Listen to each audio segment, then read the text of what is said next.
अस्सलाम वालेकुम अखबार मशरिक़ के डिजिटल पेज के नाज़रीन। आज हम आ पहुँचे हैं एक ऐसे शख्सियत से जो कि बहुत दिनों से एक ऐसे मौजू पे काम कर रहे हैं कि जो कि बहुत अभी हॉट टॉपिक बना हुआ है कलकत्ता में और पूरे इंडिया के लिए एक हॉट टॉपिक बना हुआ है। मेरी मुराद सैयद इरफान शेर साहब से, जिन्होंने अपने काफ़ी कीमती वक्त वक्फ कर दिया है वक्फ के कामों के लिए।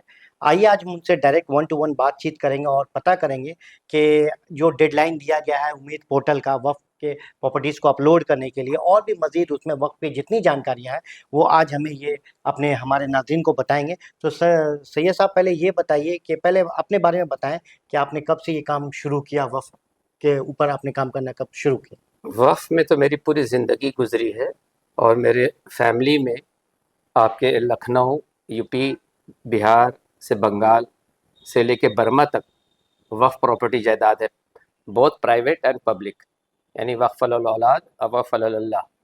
तो मुझे जो वक्फ के बारे में जितना तजुर्बा है, मैं उस तजुर्बे के तहत अब बहुत सारी चीज़ लोगों को बताना चाहता हूँ, जो लोग मेरी बात सुन रहे हैं, कि ये जो नया पोर्टल लाया गया डिजिटाइजेशन, बहुत अच्छी बात है कि किसी भी चीज़ का डिजिटाइजेशन होना चाहिए, रिकॉर्ड्स मेंटेन होना चाहिए। लेकिन जिस गवर्नमेंट ने, जब मौजूदा सरकार यानी केंद्र सरकार ने जिस वक्त से, जिस मौके से, जिस टाइम से लाया, ये गलत मौका है। और जिस इंटेंशन से लाया है वो इंटेंशन भी गलत है। वो कैसे गलत है वो भी मैं बताऊंगा। देखिए, बहुत ज़रूरी हमें जानने की ज़रूरत है कि जो लोग वक्फ से वाकिफ़ है वो जानते होंगे कि 1995 एक्ट के बाद वक्फ अमेंडमेंट हुआ 2013 में, और 2013 में section 4 of the Waqf act में यह आया कि एक साल के अंदर हर स्टेट की गवर्नमेंट को, यानी जितनी स्टेट गवर्नमेंट है इंडिया में, सबों को, सबके अलग अलग वक्फ बोर्ड्स हैं, तो उन लोगों पर लाजिम था, यानी स्टेट गवर्नमेंट पर लाजिम था कि वो सर्वे कमिश्नर अपॉइंट करे। मैं 2013 के अमेंडमेंट की बात कर रहा हूँ। सर्वे कमिश्नर अपॉइंट करे सेक्शन 4 के तहत, और वो सर्वे कमिश्नर हर वक्फ प्रॉपर्टी का सर्वे करने के बाद सही वक्फ का डेटा अगर मिलेगा तो सर्वे के बाद ही मिलता है। ये जो उम्मीद पोर्टल आया है, इन लोगों ने नाम लंबा चौड़ा रखा है, यूनिफाइड वक्फ मैनेजमेंट, एम्पावरमेंट, एफिशिएंसी डेवलपमेंट, दुनिया भर का। क्यों भाई, इतने सारी डिक्शनरी के सारे अल्फाज उठा के आप इसी में डाल दिए, जबकि काम आपने खुद नहीं किया है, जबकि सरकार ने खुद काम में फेलियर है। They have failed to do their duty. ये अगर सरकार की जिम्मेदारी थी, सरकार चाहती थी कि किसी कम्युनिटी के लिए, जबकि सिर्फ Muslim community, why again the question arises, क्यों सिर्फ मुस्लिम कम्युनिटी? क्या दूसरे कौम के लोगों के ट्रस्ट, जायदाद और वो देवत्तर प्रॉपर्टी और इंडोमेंट्स नहीं है? जितना वक्फ की ज़मीनें हैं पूरे इंडिया में, इन लोग कहते हैं रिकॉर्डेड कि 8-8.5 लाख एकड़ है, 3-3.5 लाख वक्फ स्टेट्स है इंडिया में। इससे कहीं ज़्यादा, ये एक पीनट है, ये कुछ भी नहीं देखा जाए। तो इसको एग्जेगरेट करके, प्रोपागेंडा करके लोगों को ये बताने की कोशिश किया कि वक्फ की जायदाद इतनी सारी कहाँ से आई। ये अपनी चीज़ को, हर आदमी ने सवाब जारिया की वजह से, मकसद से अपनी चीज़ को वक्फ बनाते हैं, अल्लाह को मालिक बनाते हैं। वक्फ परमानेंट क्यों होता है? Why it is called once a waqf always a waqf? Because मालिक अल्लाह को, ईश्वर को, परमात्मा को बना दिया जाता है, जिसका मालिकाना कोई ले नहीं सकता। अब ये सरकार ने ऐसे ऐसे कंडीशंस लाए हैं, ये उम्मीद पोर्टल में जो जो फॉर्मेट है अपलोड करने का, आप यकीन मानिए अभी तक वेस्ट बंगाल में 8,500 जो रिकॉर्डेड है, उससे कहीं ज़्यादा जो रिकॉर्डेड नहीं है। वामसी पोर्टल जो 2010 से, उसमें वक्फ बोर्ड ने जितना डेटा उनके पास है, सबका, सारे वक्फ स्टेट्स के फाइल वक्फ बोर्ड में रहते हैं। तो वक्फ बोर्ड ने वामसी पोर्टल में जो भी डेटा उठाया था, लोड किया था, वो भी अधूरा था। लेकिन मेरा कहना है कि अगर आपको न्यू पोर्टल फिर से लाना था, परेशान करने के लिए सबों को, तो अब वामसी पोर्टल के जो रिकॉर्ड्स थे उनको मर्ज कर देना चाहिए, उनको इसके साथ मर्ज करने, आप फिर ऑल ओवर अगेन। तो आप लोगों ने वक्फ बोर्ड को कोई लेटर लिखा है इस सिलसिले में? वक्फ बोर्ड को सारी मालूमात है, हम लोग तो वक्फ बोर्ड से कांटेक्ट में रहते हैं, और वहाँ जो माशाल्लाह से जो अभी चेयरमैन हैं शहीदुल्लाह मुंशी साहब, वो वक्फ कानून से बहुत अच्छी तरह वाकिफ़ हैं। लेकिन अफसोस की बात यह है कि वक्फ बोर्ड भी मजबूर है, क्योंकि जो सिस्टम ऐसा है कि वक्फ बोर्ड, वो वहाँ सब नुमाइंदे किसके आते हैं? स्टेट गवर्नमेंट के भेजे हुए नुमाइंदे। सिर्फ उसमें एक मेंबर होता है जो मुतवल्ली मेंबर होता है, वरना बाकी सब नुमाइंदे स्टेट गवर्नमेंट के होते हैं। उन लोग अपनी मर्जी से कुछ कर नहीं सकते। जब तक इंस्ट्रक्शन गवर्नमेंट के ऊपर से नहीं आता है, तब तक वो कोई भी काम नहीं कर सकते। ये बहुत बड़ा एक मसला है। यानी कि आज कौम की चीज़, यानी कि जो वक्फ, चाहे वो प्राइवेट वक्फ हो या पब्लिक वक्फ हो, वो चीज़ किसकी है? कौम की है। उससे बेनिफिट किसको मिलता है? कौम को मिलता है। जो लोग ये कहते हैं कि हमको क्या मतलब वक्फ से, तो उनको बता दूं मैं कि हर एक मुस्लिम को वक्फ से ताल्लुक़ है, उसका निस्बत है। किस तरह है कि वो मस्जिद इस्तेमाल करता है, वो इमाम बाड़ा इस्तेमाल करता है, वो खानका इस्तेमाल करता है, मदरसा है, आखिर में कब्रिस्तान। तो ये सारी चीज़ वक्फ है। तो हर एक मुसलमान वक्फ को इस्तेमाल करता है और उसका फ़ायदा बेनिफिट लेता है। इसलिए this particular subject is concerning all and every Muslim. मैं चाहता हूँ कि पूरे मुसलमानों को मालूम हो कि आज गवर्नमेंट ने जो कानून लाया है, ये बहुत ही मुश्किल पैदा कर रही है और इससे बहुत नुकसान होने वाला है। एक बात ये बताइए, बहुत बहुत अच्छा आपने इस पर रोशनी डाली। एक बात ये बताइए, वो लोग जो बहुत हैफजट हो गए, परेशान हो गए, एक बैग ये डेडलाइन आया कि 5 December is the last date to upload the document, तो बहुत ऐसे सारे लोग हैं जिन्होंने अभी भी इसको नहीं किया, तो उनको आप क्या मैसेज देना चाहेंगे? मेरा मैसेज उन लोगों को ये है जिन लोगों ने अभी तक पोर्टल में नहीं अपलोड किया है, कि मैं अपनी जगह, मेरा जो सेंटर है, मेरी जो जगह ऑफिस है, मैं वहाँ पर इंतज़ाम कर रहा हूँ कि जिसको चाहिए अपलोड करना है अपना वक्त का डेटा, वो मेरे यहाँ के कर ले। क्या टाइमिंग होगा उसका? Any time during the office hours मैं तैयार बैठा हूँ खिदमत के लिए। क्यों खिदमत के लिए? कि सबको समझना ज़रूरी ये है कि हर एक वक्फ जायदाद, चाहे वो वक्फ औलाद हो या वक्फ अल्लाह हो, वो कौम की चीज़ है। आज नहीं तो कल वो कौम उससे बेनिफिट लेगी। रिलीजियस, पायस एंड चैरिटेबल मकसद होता है हर वक्फ स्टेट का। अगर ये इन्होंने पोर्टल में नहीं डाला और उसको अगर इनवैलिड करार दे दिया गवर्नमेंट ने, या डिस्प्यूटेड करार दे दिया, तो बहुत मुश्किल पैदा होगी। तो इसका नुकसान किसको होगा? पूरे कौम को होगा। और मैं चूँकि मुतवली एसोसिएशन को रिप्रेजेंट करता हूँ, तो मुतवली will be the first sufferers. उसके बाद पूरी कौम जो है उसका नुकसान होगा। अच्छा इरफान साहब, ये बताइए कि आपने जैसे भी बताया, ये ऐसे समझ में आ रहा है कि बहुत सारे प्रॉब्लम्स अराइजेज हो रहे हैं, तो आपने क्या कभी कोशिश किया है कि तमाम इलाकों में जाके मुतवल्लीज़ हो या मस्जिद के इमाम हो या सोशल एक्टिविस्ट हो या NGO चेंज मेकर हो, उनको लेके बैठा जाए, मुस्लिम कम्युनिटी में जितने लोग हैं, लीडर्स हैं, उनको लेके बैठा जाए, उन तक भी ये बात जाना चाहिए? मैं समझता हूँ कि फ़िक्र तो हर को होनी चाहिए, लेकिन मैं एक वाहिद आदमी हूँ जो हर इलाके डिस्ट्रिक्ट्स में जाता हूँ। अच्छा। और जा के लोगों को अवेयरनेस फैलाता हूँ, उनको वाकिफ़ करता हूँ, उनको बेदार करता हूँ कि भाई समझो वक्फ क्या है, इसको कैसे बचा के रखना है, इसके कागजात। यानी सबसे मुश्किल क्या हुआ है कि हमारे कम्युनिटी के लोग जो हैं वो डॉक्यूमेंट मैनेजमेंट में बिल्कुल पीछे हैं। उनके पास डॉक्यूमेंटेशन सही नहीं है। अब डॉक्यूमेंटेशन चूँकि सही नहीं है तो उनको बहुत मुश्किल होगा ये साबित करना कि ये वक्फ मेरा वैलिड वक्फ है। वो वक्फ डिस्प्यूटेड वक्फ करार दे दिया जाएगा, उस वक्त क्या होगा? तो मैं ये पैगाम देना चाहता हूँ सबों को, my message should go to all, कि सब लोग जिस तरह से भी हो अपनी अपनी ज़मीन, जो वक्फ की ज़मीन जायदाद को बचाने के लिए उसके कागजात को ठीक करें और उसको वक्फ बोर्ड में एप्लीकेशन करें एनरोलमेंट के लिए और उसको पोर्टल में अपलोड करें कि वो किसी तरह वो बचे। वरना अपलोड करने के टाइम में कुछ परेशानियों का सामना आ रहा है? अपलोड करने के वक्त में इतनी परेशानियाँ आती हैं कि उसमें इतने सारे कॉलम्स हैं जो मैंडेटरी या नॉन मैंडेटरी हैं। उसमें अगर एक कॉलम भी आप इनकम्प्लीट छोड़ देते हैं तो वो अपलोड नहीं होगा, वो अधूरा रह जाता है। ऐसी सूरत में लोग क्या तो ऐसे सूरत में क्या होता है कि उसमें कुछ और ऑप्शंस देना पड़ता है। और जिनके पास ऑप्शंस भी नहीं है वो क्या करें? तो फाइनली अगर मेरी राय लीजिएगा तो मैं तो समझता हूँ कि ये पोर्टल के पीछे साजिश है। इसको ख़ास तौर से इस तरह डिज़ाइन किया गया है कि इसमें लोगों को अपलोड करने में दुश्वारी हो और वक्फ उसको डिस्प्यूटेड कर दिया जाए। क्यों ऐसा है मेरा सवाल, क्यों एक कम्युनिटी के साथ ऐसा क्यों हो रहा है? जितने सारी कम्युनिटीज इंडिया में है जो कहते हैं सबका साथ सबका विकास का स्लोगन लगाते हैं जो हमारे प्रधानमंत्री जी, तो उनको सोचना चाहिए कि सिर्फ मुसलमानों के ऊपर इतने सारे कानून और इतने सारे फॉर्मेलिटीज़, इतने सारे पाबंदियाँ, बाकी जो लोग जो हैं मंदिर, मठ और गिरजा और गुरुद्वारा की ज़मीन में जो अपना ये कर रहे हैं, रिलीजियस और चैरिटेबल काम कर रहे हैं, उनके लिए क्यों नहीं कोई कानून आता है? वो सिर्फ हमारे लिए क्यों आता है?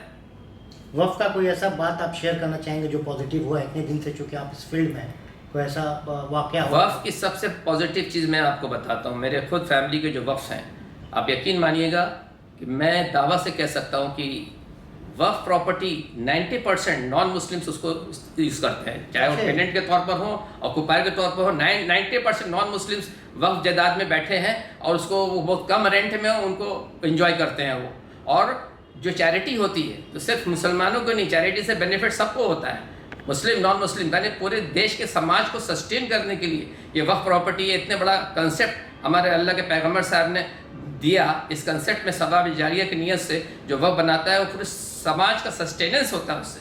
इसके पीछे क्यों गवर्नमेंट पड़ी है? गवर्नमेंट समझती क्यों नहीं है कि वक्फ से कितना फ़ायदा है, कितना बेनिफिट है पूरे समाज को, पूरे मुल्क के लोगों को। तो आपने कभी लेटर लिखा, प्रेसिडेंट को लेटर लिखा? मैंने प्रेसिडेंट को लेटर यहाँ से भेजा है, इसके बारे में ऑब्जेक्शन किया जब बिल आया था, लेकिन इस तरह से बिल को पास करा लिया गया पार्लियामेंट में। मेरा एक और कहना है कि जिस गवर्नमेंट पर ये इल्ज़ाम है, और इल्ज़ाम वो भी दो किस्म का होता है, एलिगेशन, एक होता है विद एविडेंस एंड प्रूफ, एक विदाउट एविडेंस एंड प्रूफ। यहाँ पर तो इल्ज़ाम ऐसा आ रहा है कि विद एविडेंस एंड प्रूफ के गलत तरीके से, जिसको ठेठ ज़बान में कहते हैं कि वोट चोरी, गलत तरीके से वोटिंग लेके पावर में गवर्नमेंट अगर आई है और वो गवर्नमेंट कोई कानून पास कर सकती है कि अगर पास करती है तो वो कानून बातिल होना चाहिए कि नहीं होना चाहिए? मैं आप लोगों से सवाल करता हूँ कि जो गवर्नमेंट पर ये इल्ज़ाम है और जो उस इल्ज़ाम को गवर्नमेंट ने अभी तक कोई जवाब नहीं दिया, कोई साबित नहीं कर पा रही है कि उस पर जो इतना बड़ा इल्ज़ाम लगाया गया खुलेआम, not only the leader of the opposition but many other people, उन सब ने इल्ज़ाम लगाया है कि वो इस तरह से गलत तरीके से अनकॉन्स्टिट्यूशनली उनका इलेक्टेड होकर वो आए हैं पावर में, तो क्या उनका पास किया हुआ कोई कानून क्या चलेगा? वो भी अनकॉन्स्टिट्यूशनल होगा कि नहीं होगा? तो बहुत अच्छी बात की। तो आप ये बताइए कि कुछ लोग ऐसे हैं जो डायरेक्ट जाके बातचीत करें एडमिनिस्ट्रेशन से कि भाई ये जो डिजिटल ज़्यादती हो रही है इसमें इतना प्रॉब्लमेटिक आ रहा है, तो कुछ ऐसा आपने टीम बनाया है कोई इस तरह? भाई डायरेक्ट जाना तो बात की बात है।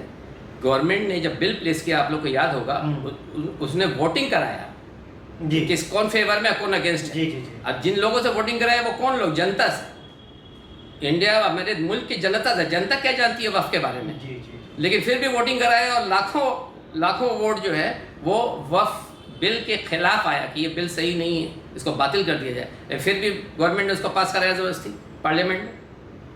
अच्छा ये बताइए, मैं ये देख रहा था कुछ डेटा है, तो आप ज़रा सा हमारे व्यूवर्स के लिए बताइए क्या है ये, ज़रा सा इसके बारे में आप। मैं कहता हूँ कि उम्मीद पोर्टल जी का फुल फॉर्म क्या है? Unified Waqf management efficiency empowerment and development. इतना लंबा चौड़ा डिक्शनरी का सारा वर्ड निकाल के एक जगह रख दिया, लेकिन काम कुछ नहीं होने वाला। मैं एक सिंपल सा बात मैंने कहा कि भाई जब 2013 में अमेंडमेंट आया, तो 2013 में अमेंडमेंट में जब सेक्शन 4 में वक्फ एक्ट में ये कह दिया गया कि 1 साल के अंदर सर्वे करना है, ये डेटा जितना भी हम अपलोड कर लें, जितना भी वक्फ बोर्ड उसको मेरा डेटा सेंटर को भेज दे, फाइनली कितनी ज़मीन है, किस किस्म की ज़मीन है, क्या उसका नेचर कैरेक्टर है, जब तक फिजिकल सर्वे कमिश्नर अपॉइंट होकर नहीं होगा उसका भी साबित नहीं होगा कि हकीकत में वक्फ कितनी है, क्या है, किस किस्म की है। तो ये आप बार बार एक बात बोल रहे हैं कि सर्वे करने के लिए कमिश्नर अपॉइंट होगा या कुछ लोग अपॉइंट में, तो ये कौन नहीं सुन रहा है? ये क्यों नहीं हो रहा है? ये जानबूझकर गवर्नमेंट नहीं सुन रही, इस बात को नहीं समझ रही है। गवर्नमेंट तो खुद फेलियर है, वो हमसे क्या बात करेगी, हमसे क्या मांगेगी वो इसका डेटा? वो तो खुद अपने काम में वो खुद फेलियर है, और वो साबित है। मैं जो बात बोल रहा हूँ वो रिकॉर्डेड हो रहा है, सारे लोग सुन रहे हैं मेरे। अगर किसी को सवाल करना तो मुझे सवाल करे, अगर मैं कोई गलत बात बोल रहा हूँ तो। जब गवर्नमेंट की जिम्मेदारी थी जो 2013 अमेंडमेंट में कि 1 साल के अंदर तुम्हें सारा वक्फ प्रॉपर्टी इंडिया में हर स्टेट में वक्फ प्रॉपर्टी सर्वे करके तुमको बताना है कितना एक्चुअल में वक्फ प्रॉपर्टी कितनी है, जो सर्वे ही से पॉसिबल हो सकता है, कोई अपलोडिंग ऑफ डेटा से नहीं हो सकता। हम 10 कट्टा की जगह 20 कट्टा अपलोड कर देंगे तो क्या आप मान लीजिएगा? आपको तो सर्वे करके तो मालूम होगा ना, वो कौन सर्वे करेगा? मेरे सर्वे करने तो नहीं होगा, तो गवर्नमेंट का आदमी है, गवर्नमेंट का सर्वे कमिश्नर जो अपॉइंटेड होगा वही कर पाएगा लीगली, वो कर पाएगा, जाके स्पॉट पर देखेगा कितनी प्रॉपर्टी है, कैसी है, एग्रीकल्चरल लैंड है कि या अर्बन लैंड है या बिल्डिंग है, मॉन्यूमेंट है, क्या है, वो देखेगा। तो वो जो रिकॉर्डिंग करेगा वो पक्का काम होगा। तो वो पक्का काम छोड़ के ये सब कच्चा काम, परेशान होने के लिए टाइम बर्बाद हो रहा है लोगों का, और ये लोगों को हैरान किया जा रहा है, परेशान किया जा रहा है। इरफान साहब 2 क्वेश्चन हम लोग और लेंगे। एक क्वेश्चन ये है कि जैसा कि आपने बताया तो इसमें तो पूरा नेगेटिविटी ही कम्युनिटी से भी आ रहा है, गवर्नमेंट भी फेलियर है, तो आप इसको कैसे हैंडल करते हैं? क्योंकि ये स्ट्रेस लेवल बढ़ा दे रहा है। ऐसा है कि मुस्लिम पर्सनल लॉ बोर्ड हमारी रहबरी कर रही है। जी जी। मुस्लिम पर्सनल लॉ बोर्ड ने इस मुद्दे पर बहुत गौर फिक्र करने के बाद फैसला लिया, वो भी 1 महीना पहले, जबकि 6 महीना टाइम दिया गया था इस पोर्टल में अपलोड करने के लिए, लेकिन 1 महीना हम लोग इंतज़ार में थे। 1 महीना कबल मुस्लिम पर्सनल लॉ बोर्ड ने ऐलान किया ठीक है पोर्टल में आप लोग अपलोड करो, उसके बाद एक्सटेंशन हम लोग मांगेंगे गवर्नमेंट से, वक्त बहुत कम है। लेकिन मुस्लिम पर्सनल बोर्ड में सब लोग काबिल याफ्ता लोग हैं, उन लोग हमारी रहबरी कर रहे हैं, उन लोग जैसा कहेंगे हम लोग उनको फॉलो कर रहे हैं, बस यही बात है। लेकिन अगर मुझसे पर्सनली पूछा जाए this entire endeavour is a total failure, it is going to collapse, कोई फ़ायदा नहीं होने वाला है, टाइम वेस्ट, मनी वेस्ट सब हो रहा है। अभी एक ही चीज़ जो है वो सही होगी, जब गवर्नमेंट सर्वे कमिश्नर अपॉइंट करके एक प्रॉपर्टी का सर्वे करे, तभी साबित होगा हाँ सही माने में कौन वक्फ कहाँ है, कितना है, क्या है। अगर 4 तारीख तक लोग अपलोड नहीं कर पाए तो क्या होगा? 5 दिसंबर डेडलाइन है। 5 दिसंबर जी नहीं कर पाए तो क्या होगा? लेकिन हम लोग इंतज़ार में बैठे हैं, अर्जी सुप्रीम कोर्ट में फाइल की गई है एक्सटेंड करने के लिए, एक्सटेंशन के लिए। तो पॉसिबल है कि 5 तारीख से पहले कोई एक्सटेंशन आ जाए, 2 महीना का हो या 6 महीना का हो, उस वक्त कुछ राहत मिलेगी। लेकिन फिर भी मेरा तजुर्बा है, मैं वक्फ के इन एंड आउट जानता हूँ कि फिर भी जितने वक्फ प्रॉपर्टीज़ हैं सबका अपलोड करना पोर्टल में बहुत मुश्किल काम है। ये सिर्फ एक फालतू मेहनत और आदमी का जो कहते हैं the effort made in when, effort जो पानी में चला जाएगा, एक सारी कोशिश। मैं एक ही चीज़ को सपोर्ट करता हूँ, गवर्नमेंट को इतनी फ़िक्र है मुसलमानों की, बाकी लोगों की फ़िक्र नहीं है उनको, सिर्फ मुसलमानों की फ़िक्र है। इतनी फ़िक्र है तो क्यों नहीं सर्वे कमिश्नर हर स्टेट में अपॉइंट करके सर्वे करा दे भाई, उनके अपना आदमी होगा, वो बताएगा जो वो सही होगा, ना कि हम बताएंगे वो सही होगा। और लास्ट क्वेश्चन ये करें कि क्या अपील करना चाहेंगे उन तमाम लोगों से जो कि देख रहे हैं, उन तमाम लोगों को क्या कहना चाहेंगे कि जो लोग वक्फ से रिलेटेड अभी भी अनजान हैं, सोए हुए हैं, उनके पास प्रॉपर्टीज़ हैं जहाँ तहाँ बहुत जगह प्रॉपर्टीज़ हैं, लेकिन still they are not concerned about that, तो उनके लिए क्या आप आखिरी एक पैगाम देना चाहेंगे? मैं सभी लोगों को ये कहना चाहता हूँ कि भाई बात को समझो, जाग जाओ, क्योंकि वक्फ जो है एक कम्युनिटी की सोशियो इकोनॉमिक स्ट्रेंथ है, वो एक ऐसा वेलफेयर है, एक ऐसी चीज़ है जो पूरे समाज को, पूरी कम्युनिटी को सस्टेन करती है।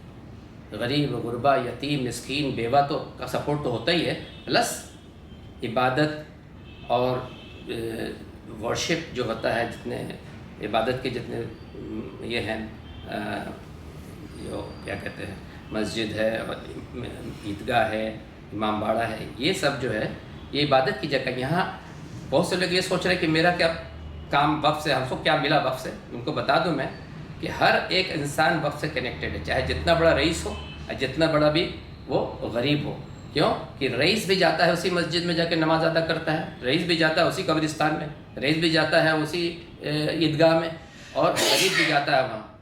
तो कहने का मतलब है कि सब लोग इसके साथ कनेक्टेड हैं, इसको बहुत सीरियसली लिया जाए और इसको बचाने के लिए पूरी कोशिश किया जाए। और अगर किसी को कोई मशवरा चाहिए तो मुझसे कांटेक्ट करें, मैं तैयार हूँ कोई मशवरा देने के लिए, हेल्प करने के लिए, जितना जहाँ तक होगा मैं करूँ इंशाल्लाह। ये थे सैयद इरफान शेर साहब, जो कि काफ़ी नॉलेज रखते हैं, वक्फ के ऊपर काम कर रहे हैं। इन्होंने अपना कीमती वक्त दिया है और ये लोगों से अपील भी कर रहे हैं कि वो ज़्यादा से ज़्यादा अगर उनको कोई परेशानी आ रही है तो ऑफिस आवर में आके इनसे 33 सेक्टर सरानी में आके मुलाकात कर सकते हैं, ताकि वक्फ के ऊपर जितना कंसर्न ये हैं और इनकी जो टीम लगी हुई है, ये चाहते हैं कि आने वाले दिनों में 5 दिसंबर के अंदर पोर्टल पे अपने तमाम चीज़ों को अपलोड कर लें। तब तक आप अखबार मशीक डिजिटल देखते रहें। शुक्रिया।